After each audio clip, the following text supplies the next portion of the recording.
संमतीच्या नावाखाली ताबापावती करून घेण्याचा प्रकार चालू होता. TDRचं जे पाणी लागलेलं आहे बिल्डर लोकांना, विकासकांना आणि राजकारण्यांना, म्हणून तर ते सामान्य जनतेची फसवणूक करतात, झोपडीधारकाची. त्या महिलांना त्यांनी काय केलं की त्यांना आमिष दाखवले की बाबा तुम्हाला आम्ही तुमचा एक ग्रुप करू, तुमच्या एक ग्रुपला एक बिल्डिंग आम्ही सेपरेट करू.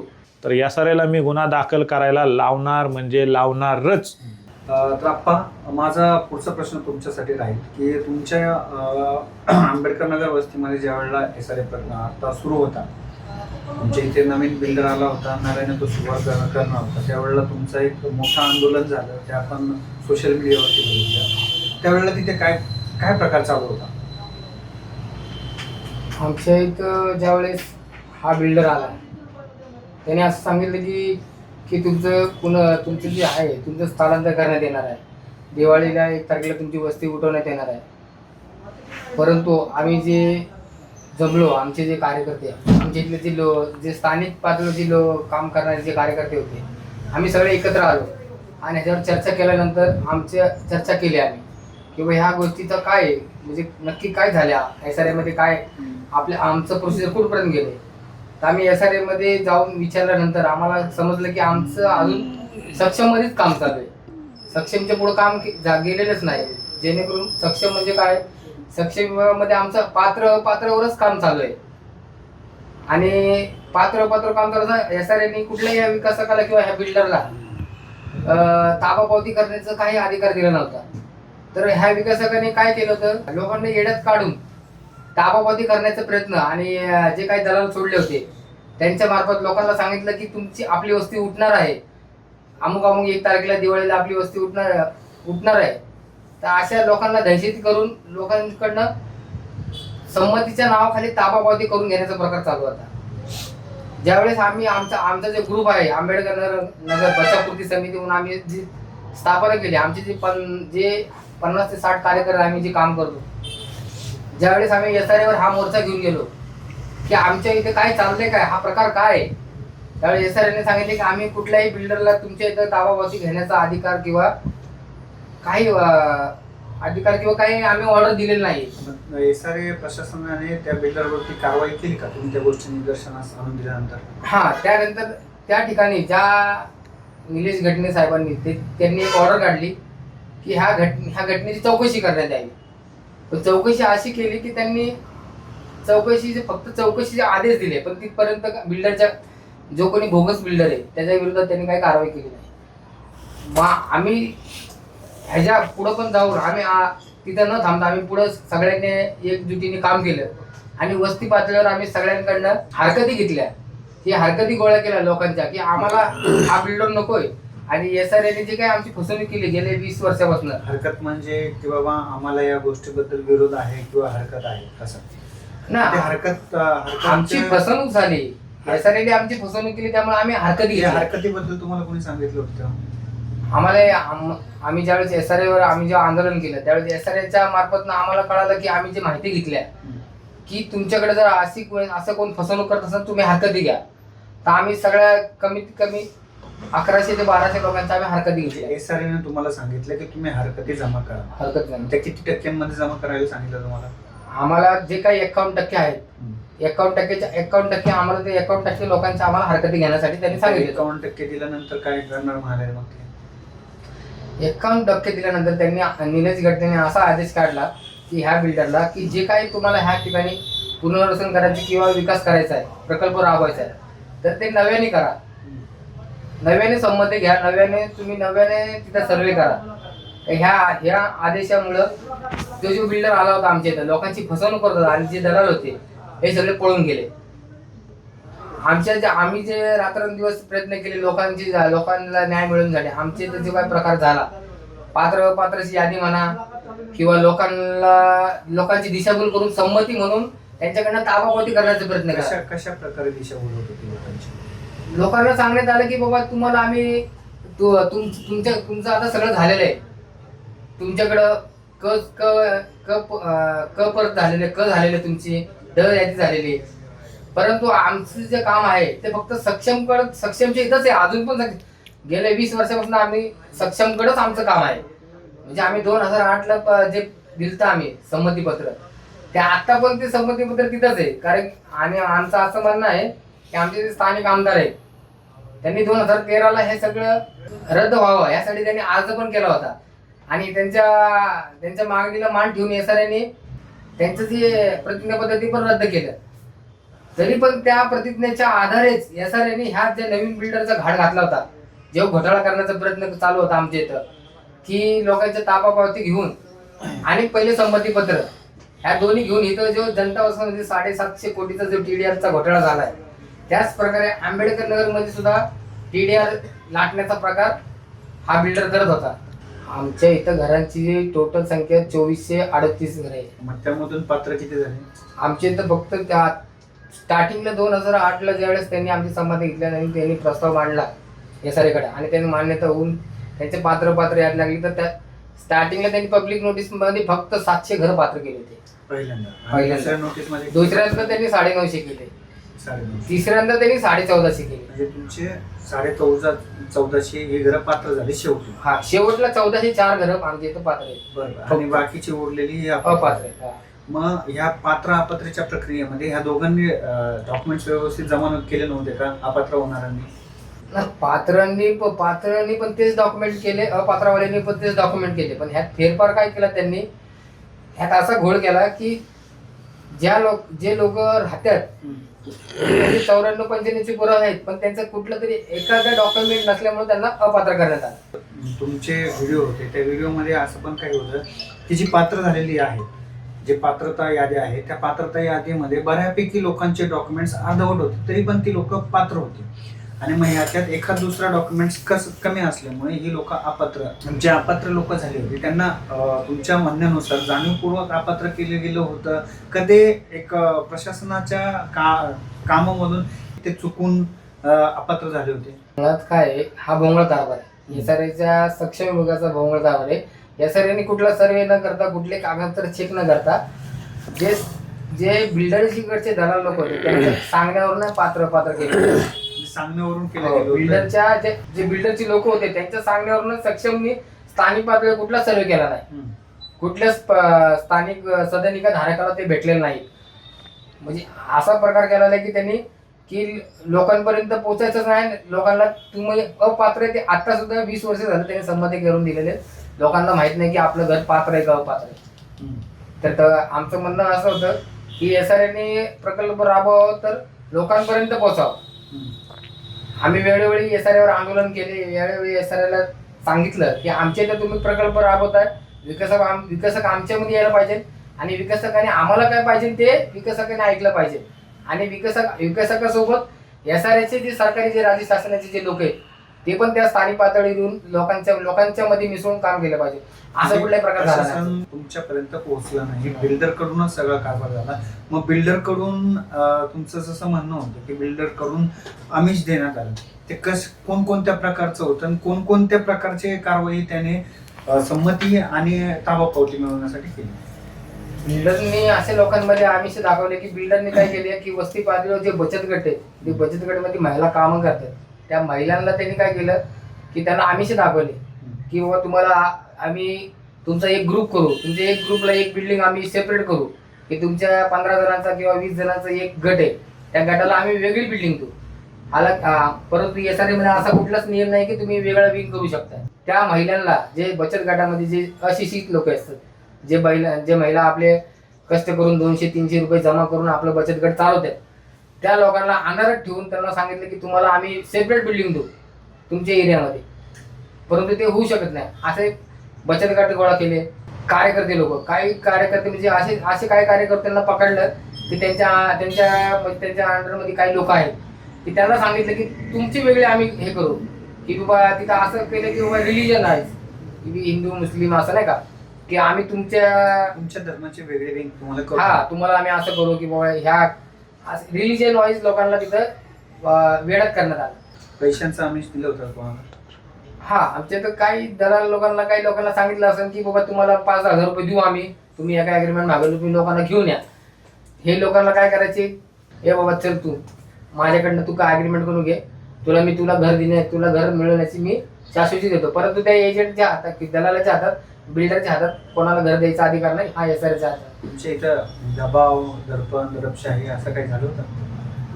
आमच्या इथं लोकांना वेळोवेळी भीती दाखवली जाते की बाबा तुमचे घर उठणार आहेत, तुम्ही आता तुम्हाला कुठल्याही हालतमध्ये तुम्हाला ॲग्रीमेंट करावंच लागेल. अशा प्रकारे बिल्डरचे जी लोक फिरतात वस्तीमध्ये की त्यांचं काय ऐकतं, ह्यांचं नको ऐकू. ते एक मनाने आम्ही काम केलं आणि लोकांना आम्ही न्याय देण्याचा प्रयत्न केला. लोकांवर जे अन्याय होणार होतं, जे आमच्या इथं गरीब लोक सकाळी कामाला जातात, सकाळी कामाला गेल्यानंतर त्यांना घरी जेवायला मिळतं, त्या लोकांना बेघर करण्याचे काम हे लोक करत होते. मी त्या लोकांसाठी चांगलं काम केलं, हो. तुमच्या वस्तीतल्या लोकांसाठी, आणि तुम्हाला त्यामध्ये यश मिळालं. भाऊ, तुम्हाला बोलायचं होतं. थोडक्यात आता यांच्या बोलण्यातनं जे जाणवलं की बाबा कंट्रोल जो आहे पात्र अपात्रचा, हा नगरसेवक आणि बिल्डर यांच्याकडे कंट्रोल आहे की कुणाला पात्र करायचं आणि कुणाला अपात्र. पेपर सगळ्यांनी सेम दिले, सगळे सेम झाले. काहींचे पेपर कमी आहेत ते पात्र झाले आणि काहींचे पेपर परफेक्ट आहेत पण ते अपात्र झाले. मग ह्याचा अर्थ काय की ज्यांनी सुरुवातीला जो विरोध केला हे त्यांना काहीतरी धडा शिकवण्यासाठी, किंवा ज्यांना या सऱ्यातलं कळतंय की हा पुढं चालून भविष्यात आपल्याला धोकादायक ठरू शकतो की बाबा ह्याला या सरेबद्दल पूर्ण माहिती, अशा व्यक्तींना त्यांनी अपात्र ठरवलं. थोडक्यात काय की कंट्रोल. आता जसं की आपण म्हणतो की त्याच्या प्रकल्पामध्ये अडथळा करू नये म्हणून तो अपात्र ठरवून टाकतात त्याला. आणि दुसरा गोष्ट की ह्याच्यात ह्यांची मिलीभगत कशी आहे, या सरेची बिल्डर नगरसेवक ह्यांची मिलीभगत कशी आहे की बाबा पेपर सगळे सेमच दिलेत परंतु कंट्रोल ह्यांनी ह्यांच्याकडे ठेवलेलं की कुणाला पात्र करायचं आणि कुणाला अपात्र करायचं. अपात्र होतो त्याला मग पुढे कसं हे लोक काय करतात, त्याला पैशाचे हे दाखवतात की तुला पात्र करायचं तर तू पैसे भर. मग त्याला ते 2,40,000 रुपये भरणार. परत त्या टॅबला खालचे काहीतरी सांगणार की साहेबाला बी थोडंसं हे करायचं आपल्याला, साहेबाला सांगून तुला ते घर परत हे करून देतो, ते टॅबला खालचे पैसे. हा असा खूप मोठा भ्रष्टाचार आहे. आणि सगळ्यात महत्त्वाचं, ज्यावेळेस या सरेचा प्रस्ताव ज्यावेळेस दाखल होतो संमतीपत्रासकट, या सरे ह्या प्रस्तावाची शहानिशा का करत नाही की जे संमतीपत्र आले, समजा आता संमतीपत्र संजय वाघमारेच्या नावाने, तुम्ही एक संजय वाघमारेची व्हेरिफिकेशन करा ना, संजय वाघमारेला कॉल करा, बाबा या सरेमधनं बोलतोय आणि या सरेमध्ये तुमच्या नावाने प्रस्ताव दाखल आहे तर तुम्ही हा दिलाय का. मुळात ही शहानिशाच कोण करत नाहीये. आणि माहिती अधिकारात जर लोकांनी पेपर मागितले तर ते संमतीपत्र सगळे देत नाहीत की किती जणांनी संमतीपत्र दिल्यात किंवा किती जणांनी हे केलेत. आता आमच्या माहितीप्रमाणे आत्ता आमचा एक प्रस्ताव दाखल 2025ला काहीतरी राहुल माळवदकर असं नाव तिथं दिसतंय, सम्यक बिल्डर काहीतरी, तर त्यांनी काही तर प्रस्ताव दाखल केला. आता माझ्या माहितीप्रमाणे त्या प्रस्तावाचे काही कागदपत्र माझ्या हाती लागले होते, त्याच्यात मयत व्यक्तीच्या नावाने संमतीपत्र आहे. मयत व्यक्ती आहे, त्यांना वारूनच 10-15 वर्ष झालेले आहेत. मग जर हा घोळ तुम्हाला दिसतोय तर आज त्या सऱ्यांनी एकाही बिल्डरवरती गुन्हा दाखल का केला नाही. जर तुम्हाला स्पष्ट दिसतंय की बाबा ह्यांनी एक मयत व्यक्तीच्या नावाने या सरेचे संमतीपत्र भरले, थोडक्यात फ्रॉडच केला ना त्यांनी, सरकारची दिशाभूल केली, सरकारला फसवलं. मग आजपर्यंत मला दाखवा की या सरेने एखाद्या बिल्डरवरती गुन्हा दाखल केलाय. मग हा कुठेतरी प्रशासन बिल्डरला वाचवण्याचा प्रयत्न करतायत, त्यांना तारण्याचा प्रयत्न करतायत की आजपर्यंत तर गुन्हा नाही दाखल झालेला. पण मी इथून पुढे ठामपणे सांगतो, जर आमच्या प्रस्तावात मला जर कधी कागदपत्र मिळाले तर या सरेला मी गुन्हा दाखल करायला लावणार म्हणजे लावणारच.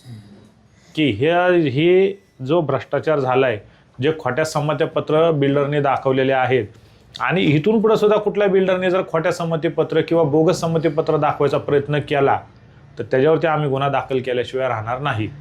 गुन्हा दाखल होत नाही. मी गनिमी आवाज संघटना, माझी संघटना सगळ्यांना माहिती आहे, आक्रमक म्हणजे आक्रमक. जोपर्यंत दाखल होत नाही तोपर्यंत हालणार नाही. भले मग तो मंत्री असू, नगरसेवक असू, आमदार असू, कुणी असू.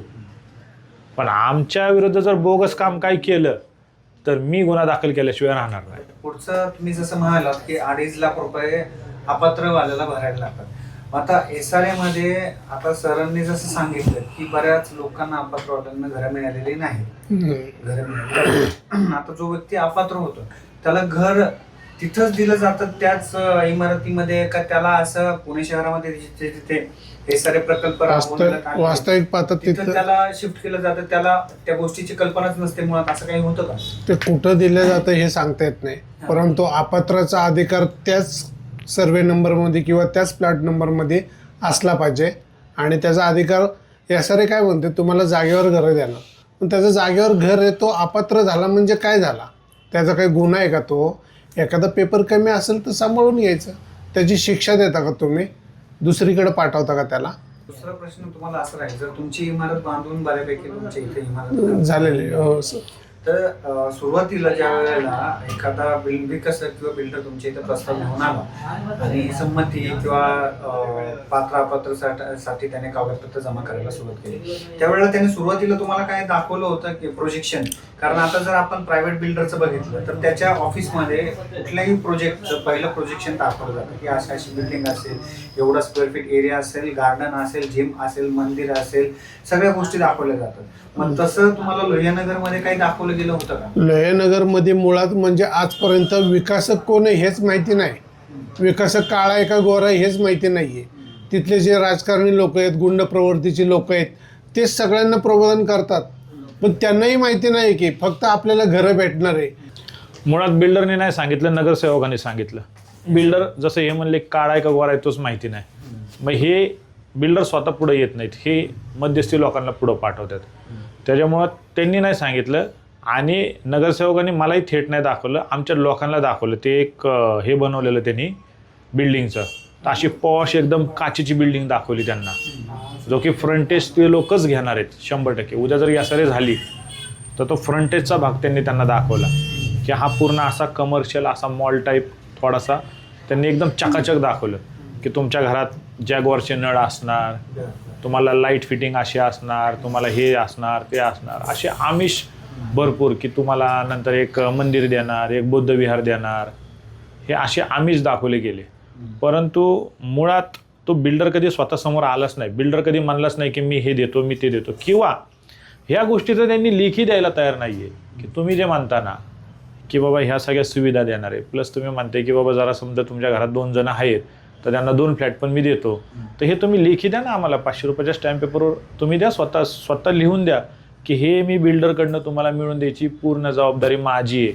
उद्या जर तुम्हाला हे मिळालं नाही तर तुम्ही माझ्या विरुद्ध 420ची केस लावू शकता, हे द्या ना लिहून तुम्ही. SRA बिल्डरला सूट दिली, जागा किती घ्यायची हे वस्तीधारक आणि बिल्डर हे दोघे मिळून ठरवलं. आता आपल्या चर्चेतून तुमच्या सगळ्यांच्या सांगण्यातून एकच निष्पन्न होते की इथं वस्तीधारकांच्या मतांचा विचार केला जातो, बरोबर, अजिबात नाही. इथं बिल्डरच्या हिताचा आणि स्थानिक नेतृत्वाचा विचार केला जातो. बरोबर. मग ते बिल्डर जागा किती घेणार हे पूर्णपणे त्यांच्यावर ठरलं, सांगितलंच जात नाही. मग आता तुम्हाला असं सगळ्यांना वाटतंय का की ह्या अटीमध्ये कुठेतरी बिल्डरला एक तर TDR मिळायला हवाय किंवा जागा मिळायला हवी, दोन्हीपैकी एकच गोष्टी त्याला द्यायला हवी प्रशासनाने? बरोबर, एकच कुठली तरी द्यायला पाहिजे. कारण आणि एकच जेव्हा देत असेल त्यावेळेस त्यांनी कमीत कमी नागरिकांमध्ये ट्रान्सपरन्सी जो म्हणतो की बाबा तू काय घेणार आहे नेमकं ते आम्हाला दाखव ना. आमच्या जर 4 एकरमधली 2 एकर तू घेणार आहे, मग आम्हाला त्या किती कमी ह्याच्यामध्ये बसवणार आहे. म्हणजे तुला बसवण्यासाठी उद्या 20-22 मजली बिल्डिंग करशील, 20-22 मजल्यामध्ये ह्या लोकांनी काय करायचं? उद्या जर समजा लिफ्ट बंद पडली, बरं तुम्ही 20-22 ठेवायला तुम्ही लिफ्ट किती देणार आहे? लईत लई एक लिफ्ट देताल, त्या लिफ्टमध्ये लोकांनी वर खाली यायचं किती वेळा? तुम्ही बोललात त्याच्यावरून एक मी म्हणजे दुसऱ्या SRAचा एक किस्सा आहे तो सांगतो. त्या लिफ्टसाठी कमीत कमी 1 तास रांग लागते. 1 तास रांग लागते. प्लस ह्याचा दुसरा एक दुष्परिणाम सांगतो. आता आपला हा भाग हा स्लम असल्यामुळं एकतर SRAसाठी जेवढे फोर्सली ते एकदम प्रयत्न करतात SRAचे संमतीपत्र मिळवणे, विकास करणं. अरे तुम्ही पहिला लोकांचा विकास करा, तुम्ही स्थानिक तरुणांचा विकास करा. हे स्थानिक तरुण गुन्हेगारीमध्ये पूर्ण आणि नशामध्ये पूर्ण वाहून गेलेली आहेत. बरं, ह्यांचा वापर कोण करतं आहे? स्थानिक नगरसेवकच करतो, दमदाटी करण्यासाठी, कुठं काही त्यांची ताकद वापरण्यासाठी.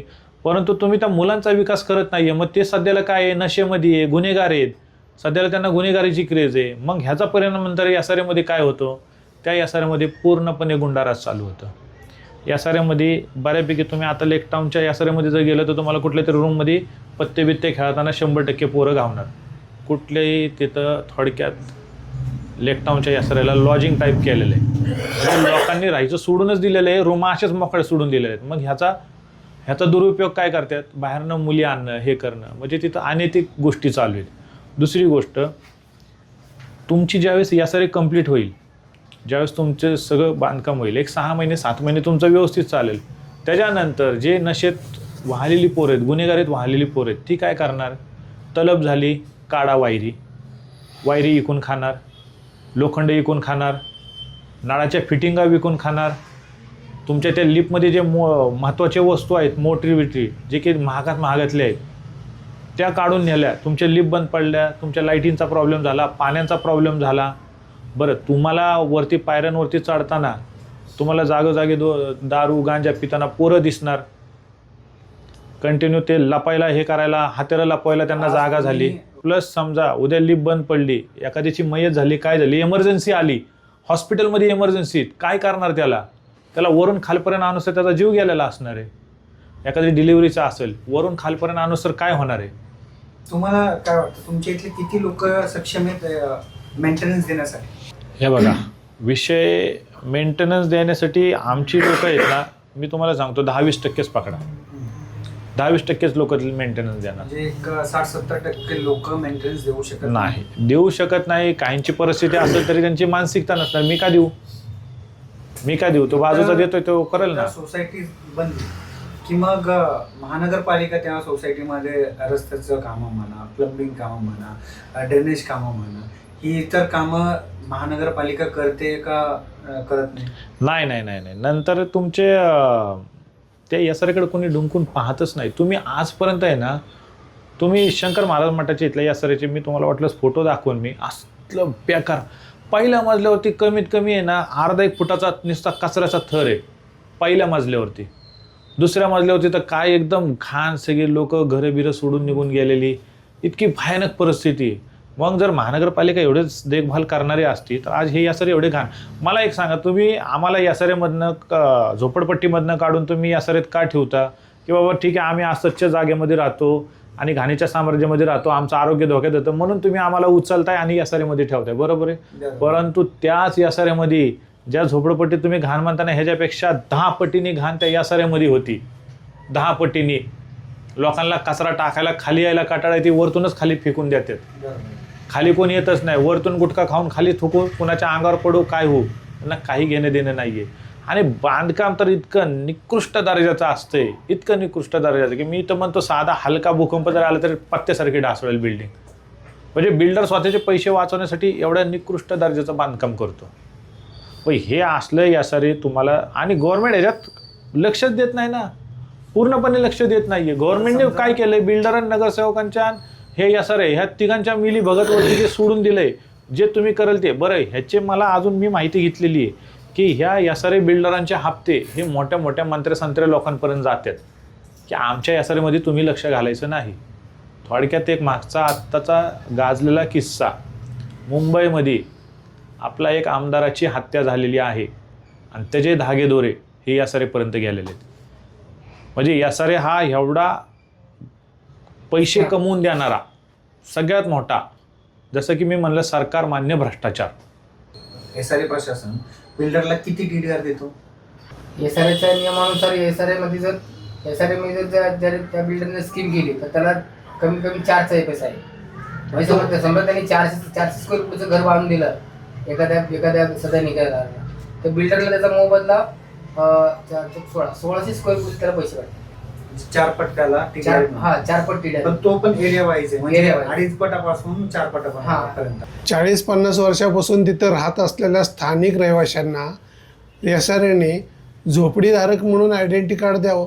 सरकार आधार कार्ड देतं, पॅन कार्ड देतं आणि वोटिंग ID देतं, गाडी चालवण्यासाठी लायसन्स देतं. मग त्याला झोपडीधारक म्हणून आयडेंटिटी कार्ड द्यायलाच काय हरकत आहे, पात्र असो अपात्र असो. आणि त्याचं स्थलांतर तिथंच झालं पाहिजे, इतर ठिकाणी कुठं नाही झालं पाहिजे. आणि सरकारला एक विनंती आहे की यासारेमध्ये झोपडपट्टी धारक आहे ह्यांना सोसायटी करण्याचा अधिकार सरकारने दिला पाहिजे. कारण ज्यावेळेस ह्या सगळ्या लोकांची मिळून सोसायटी तयार होईल त्यावेळेस ते विकासक निवडायचे पूर्ण अधिकार, मग तो गव्हर्नमेंटचा असू किंवा प्रायव्हेट असू, ह्याचे पूर्ण अधिकार झोपडपट्टीवासियांना असले पाहिजे, तरच ही एस आर ए सुधारणार आहे. नाहीतर त्याशिवाय तुम्ही कितीही काय करायचा प्रयत्न करा, एस आर एमध्ये भ्रष्टाचार होणार म्हणजे होणार. त्याच्यामुळं काळाची गरज आहे की तुम्ही झोपडपट्टी धारकांना सोसायटी करण्याचा पूर्ण अधिकार द्या. ही तरतूद करावी. ही तरतूद करावी की जेणेकरून काय होईल, आज जर सोसायटी केली झोपडपट्टीवासींना, आज समजा आमचे चैत्रबनचे 794 घर आहेत, आम्ही त्यांच्या सगळ्यांची सोसायटी केली, त्याची सगळी एक बॉडी तयार झाली, सगळे मेंबर आले, पारदर्शकता राहिली ना, ट्रान्सपरन्सी राहिली. आणि आमच्या सगळ्यांनी मिळून जर समजा आम्ही उद्या एखादा प्रायव्हेट बिल्डर निवडला, थोडक्यात रिडेव्हलपमेंट, जर बिल्डिंगला रिडेव्हलपमेंटचा अधिकार आहे तर झोपडपट्टीवाल्यांना रिडेव्हलपमेंटचा अधिकार का नाही आहे? झोपडपट्टीवाल्यांना सुद्धा रिडेव्हलपमेंटचा अधिकार द्या ना तुम्ही. हे एस आर एमध्ये तरतूद करण्याची खूप गरज आहे की तुम्ही झोपडपट्टीवासियांना रिडेव्हलपमेंटचा पूर्णपणे अधिकार द्या आणि त्या रिडेव्हलपमेंटमध्ये त्यांची घरं कशी विकसित होतील याचा अधिकार लोकांना असला पाहिजे. मुळात तो अधिकारच लोकांना नाही आहे. मुळात हे सगळे अधिकार एस आर ए, बिल्डर आणि नगरसेवक हे ह्यांच्याच बाजूनी आहेत. मग गरिबाच्या बाजूने तुम्ही काय ठेवलं नेमकं? गरिबाच्या बाजूने फक्त तुम्ही दोनच गोष्टी ठेवल्यात, एक तर पात्र, एक अपात्र. जो पात्र झाला त्याचंही मरणच आहे, अपात्र झाला त्याचंही मरण आहे. असं काही नाही की तो पात्र झाला म्हणजे तो लय मोठ्या ह्याच्यात गेला.